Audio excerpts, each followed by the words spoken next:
ನಮಸ್ಕಾರ ಸ್ನೇಹಿತರೆ, good health ಚಾನೆಲ್ಗೆ ನಿಮಗೆ ಹಾರ್ದಿಕ ಸ್ವಾಗತ. ನಾನು ಡಾಕ್ಟರ್ ಅನಂತ್ ಶಿಂದೆ, ಆಯುರ್ವೇದ ಸರ್ಜನ್. ಇಂದು ನಾವು ಮಾತನಾಡಲಿರುವ ವಿಷಯ ತುಂಬಾ ಮುಖ್ಯ. ಆದರೆ ಒಂದು ವಿಚಿತ್ರ ಸಂಗತಿ ಏನೆಂದರೆ, ಈ ಸಮಸ್ಯೆ ಇರುವವರು ಬಹಳ ಜನ ಇದ್ರೂ ಮುಜುಗರದಿಂದ ಯಾರಿಗೂ ಹೇಳಿಕೊಳ್ಳುವುದಿಲ್ಲ. ಅದೇ ಗುದದ್ವಾರದ ಬಿರುಕು, ಅಂದ್ರೆ ಏನಲ್ ಫಿಷರ್. ಮಲವಿಸರ್ಜನೆ ಮಾಡುವಾಗ ತೀವ್ರ ನೋವು, ಉರಿ, ಕೆಲವೊಮ್ಮೆ ರಕ್ತ ಬರುವುದು.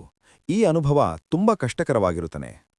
ಕೆಲವರು ಹೇಳ್ತಾರೆ, ಡಾಕ್ಟರ್, ಮೋಷನ್ ಹೋಗುವ ಸಮಯ ಬಂದ್ರೆ ಭಯವಾಗ್ತದೆ. ನಿಮಗೂ ಇಂತಹ ಸಮಸ್ಯೆ ಇದ್ರೆ ಚಿಂತಿಸಬೇಡಿ. ಒಳ್ಳೆಯ ಸುದ್ದಿ ಏನಂದ್ರೆ, ಆಯುರ್ವೇದದಲ್ಲಿ ಇದಕ್ಕೆ ಪರಿಣಾಮಕಾರಿ ಚಿಕಿತ್ಸೆ ಇದೆ. ಈ ವಿಡಿಯೋವನ್ನು ಪೂರ್ತಿ ನೋಡಿ, ಯಾಕೆಂದ್ರೆ ಇಂದು ನಾನು ನಿಮಗೆ ಸರಳವಾಗಿ ತಿಳಿಸುತ್ತೇನೆ ಈ ಸಮಸ್ಯೆ ಯಾಕೆ ಬರುತ್ತದೆ, ಯಾವ ಲಕ್ಷಣಗಳು ಕಾಣಿಸುತ್ತವೆ ಮತ್ತು ಆಯುರ್ವೇದದಲ್ಲಿ ಇದಕ್ಕೆ ಯಾವ ಚಿಕಿತ್ಸೆ ಇದೆ. ಆದರೆ ಅದಕ್ಕೂ ಮೊದಲು ನಮ್ಮ ಚಾನೆಲ್ ಸಬ್ಸ್ಕ್ರೈಬ್ ಮಾಡಿ ಮತ್ತು ಬೆಲ್ ಐಕಾನ್ ಒತ್ತಿ. ಇಂತಹ ಉಪಯೋಗಕರ ಆರೋಗ್ಯ ಮಾಹಿತಿ ಮುಂದೆಯೂ ನಿಮಗೆ ಸಿಗುತ್ತದೆ. ಮೊದಲು ತಿಳಿಯೋಣ, ಏನಲ್ ಫಿಷರ್ ಅಂದ್ರೆ ಏನು. ಗುದದ್ವಾರದ ತ್ವಚೆಯಲ್ಲಿ ಒಂದು ಸಣ್ಣ ಬಿರುಕು ಅಥವಾ ಗಾಯ ಉಂಟಾಗುತ್ತದೆ. ಅದನ್ನೇ ಏನಲ್ ಫಿಷರ್ ಎಂದು ಕರೆಯುತ್ತಾರೆ. ಆಯುರ್ವೇದದಲ್ಲಿ ಇದನ್ನು ಪರಿಕರ್ತಿಕ ಎಂದು ಹೇಳುತ್ತಾರೆ. ಈ ಸಮಸ್ಯೆ ಸಾಮಾನ್ಯವಾಗಿ ಎರಡು ವಿಧಗಳಲ್ಲಿ ಕಾಣಿಸುತ್ತದೆ. ಮೊದಲನೆಯದು ಅಕ್ಯೂಟ್ ಏನಲ್ ಫಿಷರ್, ಅಂದ್ರೆ ಹೊಸದಾಗಿ ಉಂಟಾದ ಗಾಯ. ಸರಿಯಾದ ಸಮಯದಲ್ಲಿ ಚಿಕಿತ್ಸೆ ತೆಗೆದುಕೊಂಡ್ರೆ ಬೇಗ ಗುಣವಾಗಬಹುದು. ಎರಡನೆಯದು ಕ್ರಾನಿಕ್ ಏನಲ್ ಫಿಷರ್, ಅಂದ್ರೆ ಬಹಳ ದಿನಗಳಿಂದ ಇರುವ ಗಾಯ. ಇದರಲ್ಲಿ ನೋವು ಹೆಚ್ಚು ಸಮಯ ಮುಂದುವರೆಯಬಹುದು. ಇದಕ್ಕೆ ಸ್ವಲ್ಪ ಹೆಚ್ಚು ಸಮಯದ ಚಿಕಿತ್ಸೆ ಬೇಕಾಗುತ್ತದೆ. ಈಗ ಮುಖ್ಯ ಪ್ರಶ್ನೆ, ಏನಲ್ ಫಿಷರ್ ಯಾಕೆ ಬರುತ್ತದೆ? ಮೊದಲನೆಯದು ದೀರ್ಘಕಾಲದ ಮಲಬದ್ಧತೆ. ಗಟ್ಟಿ ಮಲ ಹೋಗುವಾಗ ಗುದದ್ವಾರದ ಚರ್ಮದಲ್ಲಿ ಬಿರುಕು ಉಂಟಾಗಬಹುದು. ಎರಡನೆಯದು ಅತಿ ಖಾರ ಮತ್ತು ಮಸಾಲೆ ಆಹಾರ. ಮೂರನೆಯದು ಕಡಿಮೆ ನೀರು ಕುಡಿಯುವುದು. ನಾಲ್ಕನೆಯದು ಕೂತೆ ಕೆಲಸ ಮಾಡುವ ಜೀವನ ಶೈಲಿ. ಇದು ವಿಶೇಷವಾಗಿ ಐಟಿ ಉದ್ಯೋಗಿಗಳು, ಡ್ರೈವರ್ಗಳು ಮತ್ತು ದಿನವಿಡೀ ಕುಳಿತು ಕೆಲಸ ಮಾಡುವವರಲ್ಲಿ ಹೆಚ್ಚು ಕಾಣಿಸುತ್ತದೆ. ಐದನೆಯದು ಹೆರಿಗೆ ನಂತರ ಮಹಿಳೆಯರಲ್ಲೂ ಕೂಡ ಈ ಸಮಸ್ಯೆ ಬರಬಹುದು. ಆಯುರ್ವೇದದ ದೃಷ್ಟಿಯಲ್ಲಿ ನೋಡಿದರೆ ವಾತ ಮತ್ತು ಪಿತ್ತದೋಷ ಅಸಮತೋಲನ ಈ ಸಮಸ್ಯೆಗೆ ಪ್ರಮುಖ ಕಾರಣ.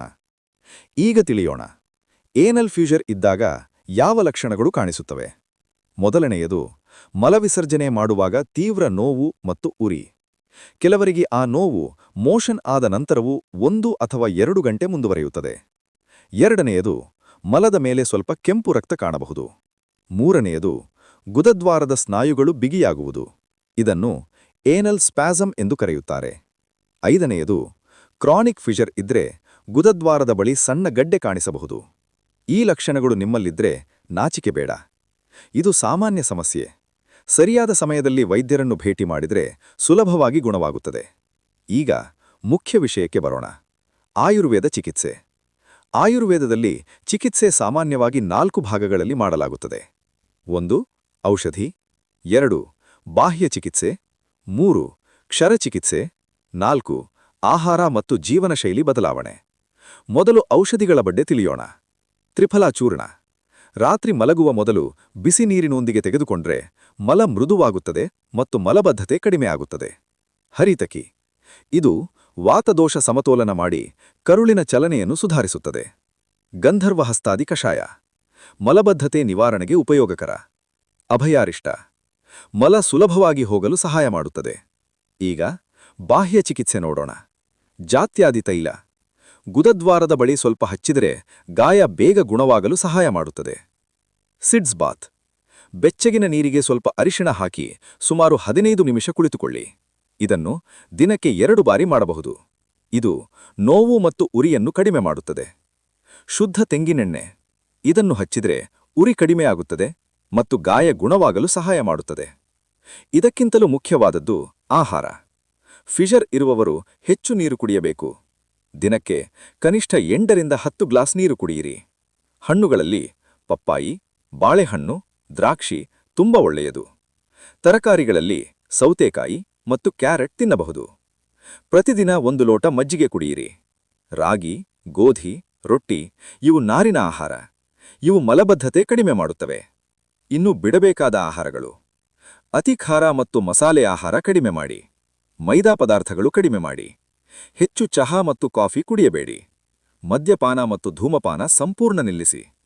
ತಣ್ಣನೆಯ ಆಹಾರ ಮತ್ತು ಐಸ್ ಕ್ರೀಂ ಬಿಡಿ. ಔಷಧಿಯ ಜೊತೆಗೆ ಜೀವನ ಶೈಲಿ ಬದಲಾವಣೆ ಕೂಡ ಬಹಳ ಮುಖ್ಯ. ಸಾಧ್ಯವಾದರೆ ಇಂಡಿಯನ್ ಟಾಯ್ಲೆಟ್ ಬಳಸಿರಿ. ಮಲವಿಸರ್ಜನೆ ಸಮಯದಲ್ಲಿ ಮೊಬೈಲ್ ಬಳಸಬೇಡಿ. 5 ನಿಮಿಷಕ್ಕಿಂತ ಹೆಚ್ಚು ಕುಳಿತಬೇಡಿ.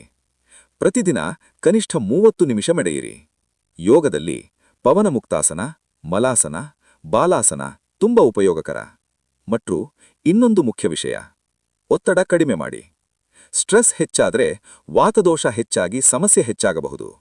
ಸ್ನೇಹಿತರೆ, ಏನಲ್ ಫಿಷರ್ ನೋವಿನ ಸಮಸ್ಯೆ, ಆದರೆ ಇದು ಗುಣವಾಗದ ಕಾಯಿಲೆಯಲ್ಲ. ಸರಿಯಾದ ಆಯುರ್ವೇದ ಚಿಕಿತ್ಸೆ, ಸರಿಯಾದ ಆಹಾರ ಮತ್ತು ಸರಿಯಾದ ಜೀವನ ಶೈಲಿ ಇದ್ರೆ ಇದನ್ನು ಸಂಪೂರ್ಣವಾಗಿ ನಿಯಂತ್ರಿಸಬಹುದು. ಒಂದು ಮುಖ್ಯ ಸೂಚನೆ: ಮನೆ ಔಷಧಿ ಮಾತ್ರ ಸಾಲದು. ತಜ್ಞ ಆಯುರ್ವೇದ ವೈದ್ಯರನ್ನು ಭೇಟಿ ಮಾಡಿ ನಿಮಗೆ ಸೂಕ್ತವಾದ ಚಿಕಿತ್ಸೆ ತೆಗೆದುಕೊಳ್ಳಿ. ಈ ವಿಡಿಯೋ ನಿಮಗೆ ಉಪಯೋಗಕರ ಅನಿಸಿದ್ರೆ ಲೈಕ್ ಮಾಡಿ, ಶೇರ್ ಮಾಡಿ. ನಿಮ್ಮ ಪ್ರಶ್ನೆಗಳಿದ್ರೆ ಕಮೆಂಟ್ನಲ್ಲಿ ಬರೆಯಿರಿ.